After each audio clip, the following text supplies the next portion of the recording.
From Eyewitness News, this is Newsmakers. Once on the brink of bankruptcy, there are now solid signs of improvement in Pawtucket. A recent audit shows a near $5 million surplus in the city budget, but they're not out of the woods yet. Plus, the latest on the rumor that the Paw Sox may leave Rhode Island. Our guest this week on Newsmakers, Pawtucket Mayor Don Grebien. Welcome to Newsmakers. I'm Tim White. Joining me on the panel, as always, WPRI.com reporter Ted Nesi. Mayor, welcome back to the show. It's really good to have you. It's great to be here. Happy New Year. So I tell you, it's always a pleasure. I think we can still say that. Yeah, I said that. So it's a politician to me. You know, my wife will tell me at some point, all right, enough. All right. Better than Valentine's Day. Yeah, right. So look, I got to tell you, you know, when we tell people that you were coming on the show, the first question wasn't about the surplus, which we will talk about. Fine. I'm sure you want to talk about. Absolutely. I'm guessing you can imagine what the first question is. Well, it's one or two. You know, but I would say the Paw Sox is on the top. Paw Sox is top, and you know what? There's broad interest in that. Even if you don't live in Pawtucket, you care about what happens with the Paw Sox. As you know, in November, Nick Cafardo from the Boston Globe reported the Pawtucket Red Sox may be sold to part of the Boston Red Sox ownership group. That's the only. He named sources in that. Have you heard the same thing? Oh, yeah, absolutely. Who's told you that? It's all about rumors right now. You know what I mean? It's rumor and conjecture. Everything that we're reading in the papers is all assumption. So this is where I want to get clear, though. Are you only reading it from newspapers? Have you gotten it from anywhere else? No. I've sat with Mike Tamboro, who is the president of Paw Sox right now, and have a great relationship with Mike, you know, close-knit relationship the city has had. And we have a mutual respect. So I didn't put him in a position to tell me what was going on, but I said at the right time, I have enough of trust in the value and the relationship we have that if something is changing, to bring us in. You know, because it was right after I approached him, right after the article ran, and we had the honest discussion. You know, he couldn't comment, he didn't admit or deny. That's just the credible person he is. Coming from private business, I understand that, you know, from what I hear, that there's a gag order, you know, it's confidential. And so we hear those types of things. So I didn't want to put him in that, but I'm very comfortable that at the right time, we've done all the right things. I don't know who the new players are, if there are new players. You know, it's just running so rampant, and when it came out, you take it, you know, to heart. My position is that, you know, we want them in Pawtucket. They're an asset to not only to Pawtucket, but to the state of Rhode Island. It's a family-based organization. My instincts tell me that they won't leave, but we can't take that for granted, you know, because new leadership, new changes, if there are, you know, might be a new business model. So, you know, we've talked about with the Paw Sox, with the current leadership, and hopefully they stay in place. We had been talking about for the last year and a half about what changes we could make, because they talk about it being a destination. I love my city. I love the Paw Sox being there. But there are some challenges around there. You know, it's in an urban neighborhood, which is one of the pluses, but one of the minuses when you're trying to make that an experience. And so we have been talking about, in long-term plans, we have our field that's over there, Parasol Field. We're looking to do, within the next year, we'll be doing a synthetic turf field at another location, which will be able to take care of that usage, you know, to make sure that we maintain everybody's use there. So that'll give us some flexibility there. We had a fire study done that clearly says that the fire station at Columbus Avenue is better than $1 million to get it up to code and living conditions. We know we don't need that in today's standards. We can consolidate the location, keep the same amount of trucks and firefighters there. So we have been looking at that. It just takes, you know, government's like it takes longer in government than it does in business. And that was with the current leadership. Going forward, honestly, been with the governor. You have met with the governor? Yeah, we've met. I've talked to the governor. She's reached out.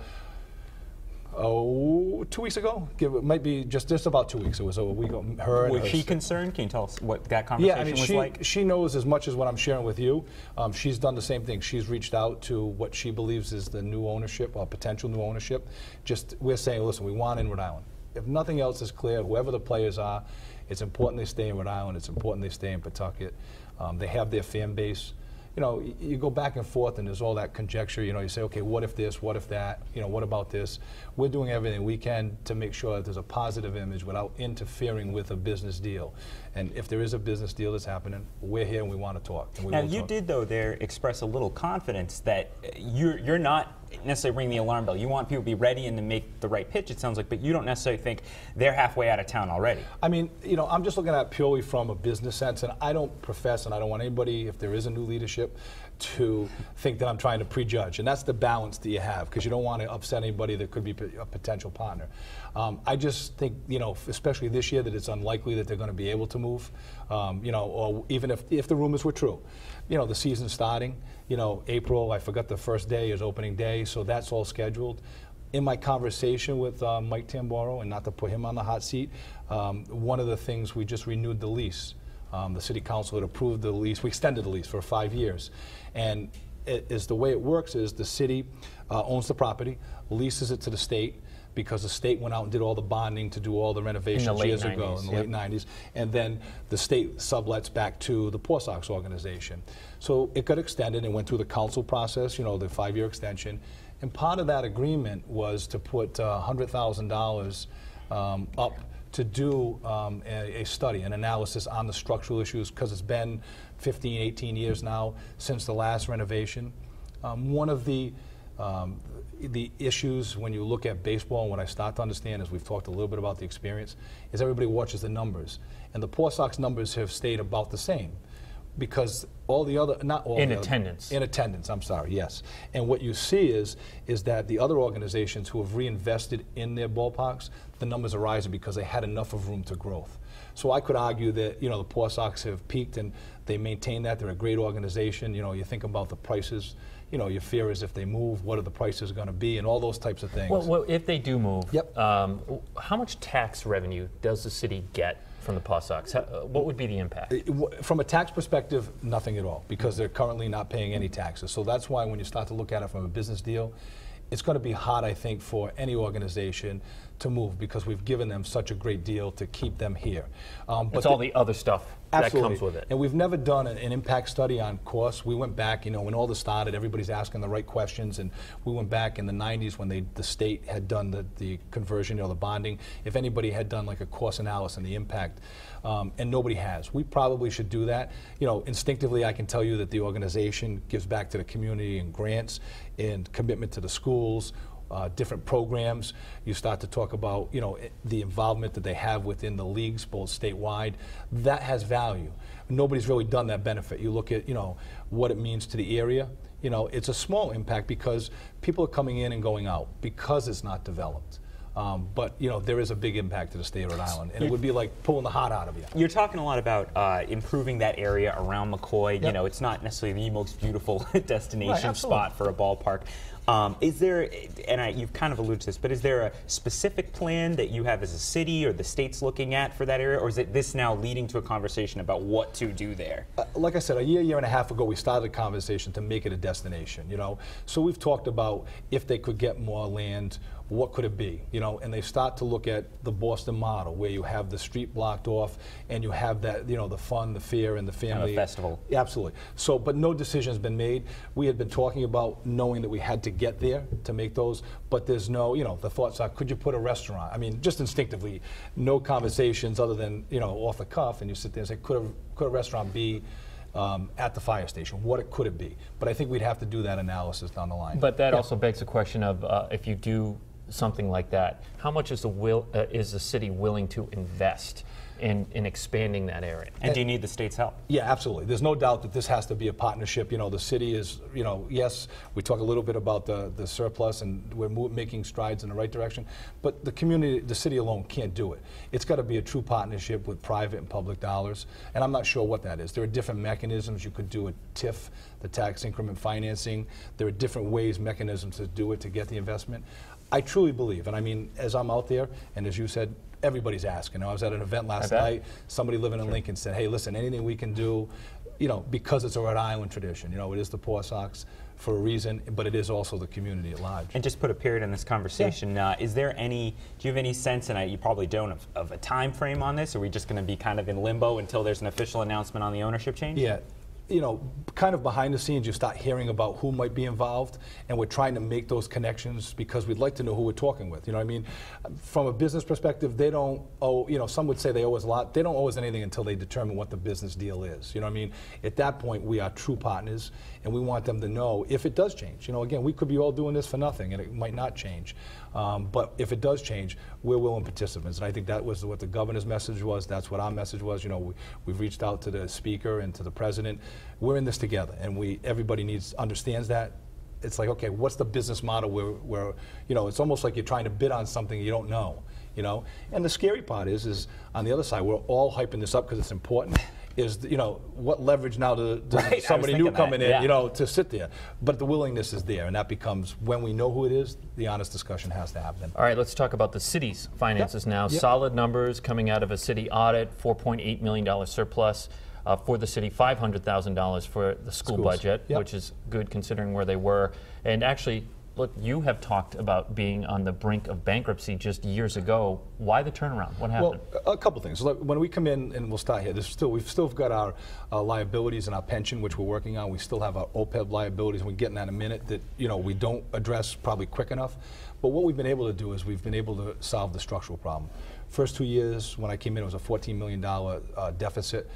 We were facing in some operational and long-term issues. So we came in and we got fortunate in some ways when the state pension, a lot of people went out, so we were able to not fill positions through attrition, which were about 65 down from when we first started.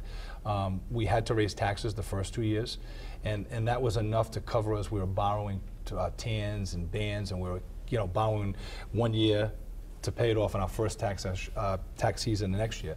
So we're able to get through that. But a lot of the things that we're able to do is just really good business decisions. We have a great finance director, Joanna LaRue. I've got a good team. I said, you know, I get to maybe take the credit and smile in public, but clearly it's all about them and putting the right people in place, the Tony Pyruses of the world and the Dylan Zalazos, you know, that have dove down. These are your top staff members here. Absolutely. You know, even the former finance director who stayed on with us has truly been involved in this. So through contract negotiations, concessions on both sides, privatization, which is always a scary word, everybody gets nervous. We privatized our trash, which saved us, you know, millions of dollars of investment as well as the operational.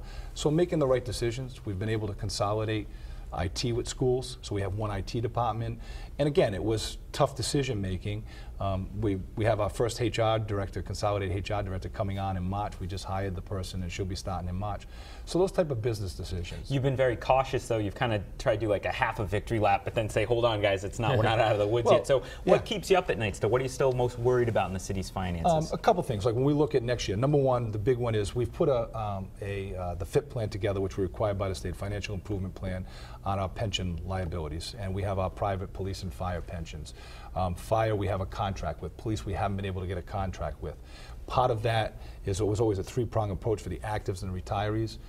We just got served with a court suit from the retirees because we unilaterally, their position is that we unilaterally made the decision. We put it as part of the plan. We went out and explained it to everybody, but they're going to argue their rights. We kept that minimal as possible. We did a 3-year COLA freeze. The big thing in that suit, I assume, is you froze COLAs? Yeah, we froze COLAs for 3 years. We were very careful. We did it for those that were making $30,000 and above. We didn't want to hit the lower ones. Council and myself, you know, collectively worked through this, and the administration and others.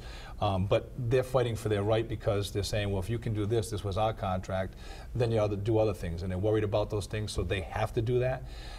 But we're able to resolve that with fire. We made it, police are holding back where we made some changes, and we were talking about it earlier in fire and police where to keep them on longer. So we gave them incentives to stay on another 5 years because of our savings in the medical and those structures. So that keeps me up because— a lot of stuff to keep you up. Because we don't have that, you know what I mean? And then the OPEB that we don't really talk about, we don't get into, that becomes— Just so people know, that's retiree health care. Other post-employment benefits is what it is, so it's the retiree. Let me do this. Yeah. We have to go to a commercial break, and OPEB is sort of a big nut to crack, so we're going to do that when we come back from the commercial break. Our guest this week is Mayor Pawtucket Don Grebien. Stay with us. You're watching Newsmakers.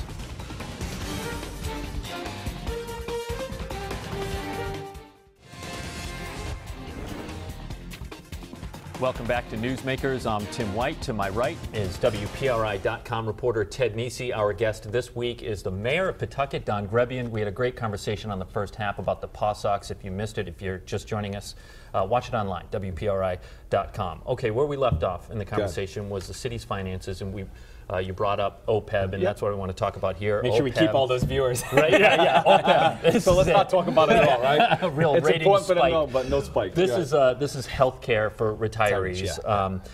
Pawtucket has the second highest unfunded liability for retiree health care in the state for this OPEB, $310 million. What are you going to do about that?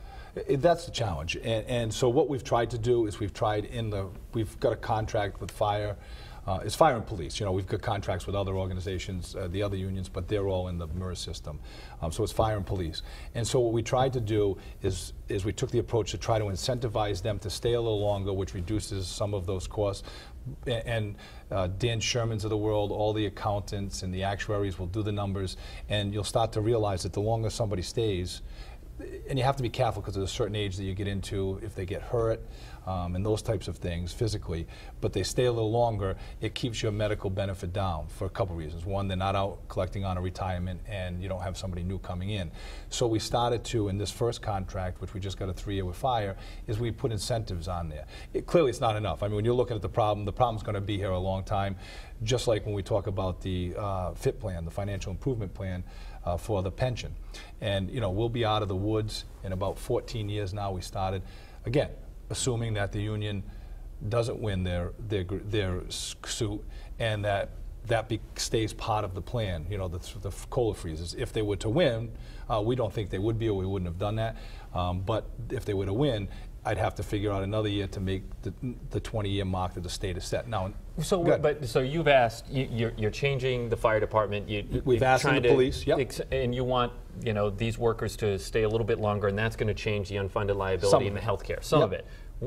At what point does the city start putting money into it? I mean, you've asked from the employees to make changes. What about the city? The one thing that we have done is we are paying, and since I've been the mayor, we are paying 100% ARC. We increased that ARC. Are we talking pension ARC? Because I'm in the context, I'm asking about healthcare. Healthcare, I'm talking about specifically. No, so we pay as we go. You're absolutely right. So what we need to do is figure out, like we're doing, once we get our ARC payment for our pension liability under control, is what do we start putting in for healthcare? And part of it is, and this is I understand it's contractual, but nobody should have medical for life. So some of the things that we're able to do is we put 65 in. So we reduce that so we can go to Medicare at 65 to help offset. But there are a lot of contracts that were negotiated years ago that still have Classic Blue. We've tried to change that. There's no more Classic Blue, so we made those changes. We had to make those employees whole. So we're trying to figure out ways to modify, you know, to get to that. But there is a lot more that needs to be done. But we really haven't got into the OPEB other than contractual changes. It's been more about the pension liability. Another, you were talking about firefighters. You got a federal SAFER grant. You've praised the congressional delegation for helping you with that, $4 million to help offset the fire department budget, but I believe that runs out this year, right? Yes, it does.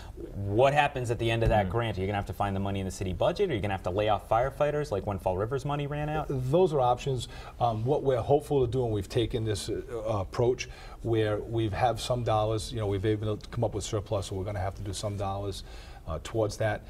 We've been able not to do tax increases, so we have some debt that's coming off, that rolls off on our budget that we might be able to apply to certain areas. It could come to layoffs, but there are also people that are up there that are eligible to retire. I think our number is about 30 some odd, which is about 23–24% of our current staffing that is eligible for retiring.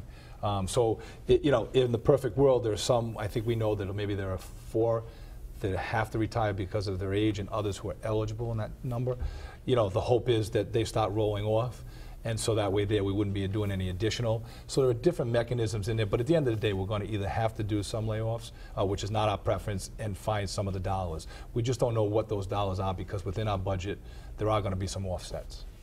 According to a story by Jim Hummel in the Hummel Report, Pawtucket Police Major Bruce Morrow was spending time on the golf course at his house, and he also made considerable overtime. It's been about a month and a half, and I believe he's still on the job. He's still working. He wasn't even suspended, if I remember right. You're correct. Yep. So what's happening? What's the update? We're waiting for the state police. We turned it over first.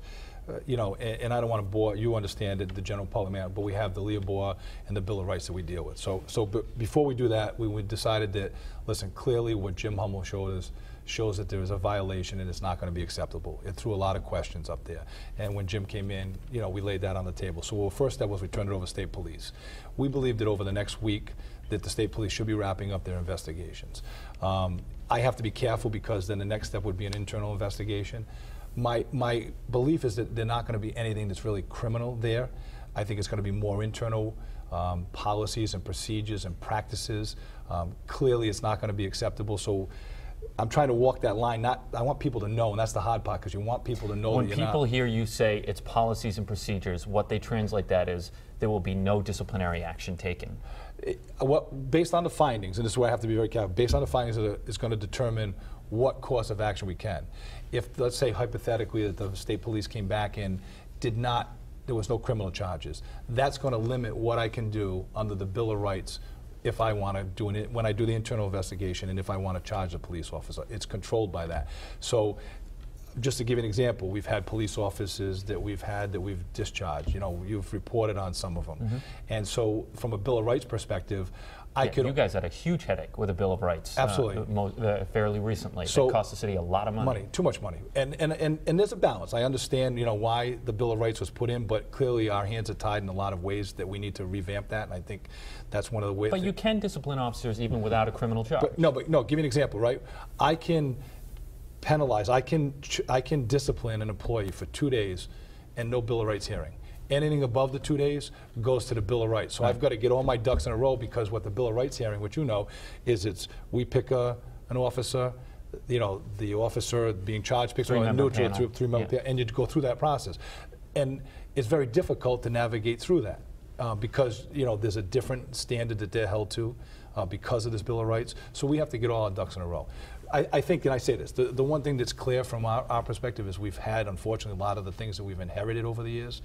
It's kind of hard to say I've inherited because I've been there 4 years, but we have inherited some of these problems. And I think the record, you know, my record shows that, listen, we're not going to tolerate it. If there's a violation, we're going to charge the person. We're going to take as much action as we can based on that. And so, you know, I know people get nervous. You know, I've been hearing from Jim, and we have to get the state police. There'll be a comment at the right time. But very quickly before we go to Ted, so when do you expect to get the report from the state police? Well, Tony Pyrus, who's our director of public safety, will be reaching out to the state police to find out when we're going to get it. We feel within the next week. We feel that this will all be, very soon. Okay. Very soon. This is kind of an interesting project bubbling under the radar, a possible commuter rail station for Pawtucket and Central Falls. There was a meeting this past week about that.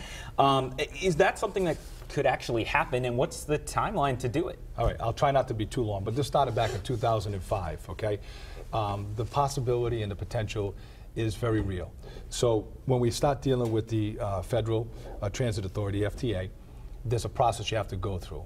It's governmental, it takes too long, it's about money. So we went through the first phase, then the second phase through Did the mayor of Pawtucket just complain about how long government takes? Yeah, it does, absolutely. No, I get it. And I you know, and that's the balance, because I'll sit there and I'll have my constituents, I say, I know, we try to navigate through it, but it just takes too long. All right, I'm sorry, keep going. No, it's true, it's true. We all know it, and it's like, okay, how do we flush through that? And one thing I want to mention after is e-permit, if we get to it, I think that's important when you're talking about streamlining. But at the end, so they start the process. We're in our second phase, and we have to wrap it up by May. We've proven that the train can not hinder, you know, come off the track, and that there's the need. The numbers are there. I think it's 1,500 folks that would use the rail. So we're putting all our due diligence together. So in May, we'll submit our second phase to the FTA, and then that's when the determination will become that, yes, we're willing to go forward, or no, we're not. So we'll have some, and again, I don't know how long when we turn it over in May, when they're going to submit it. So that's what this process is. So we've got to have our design.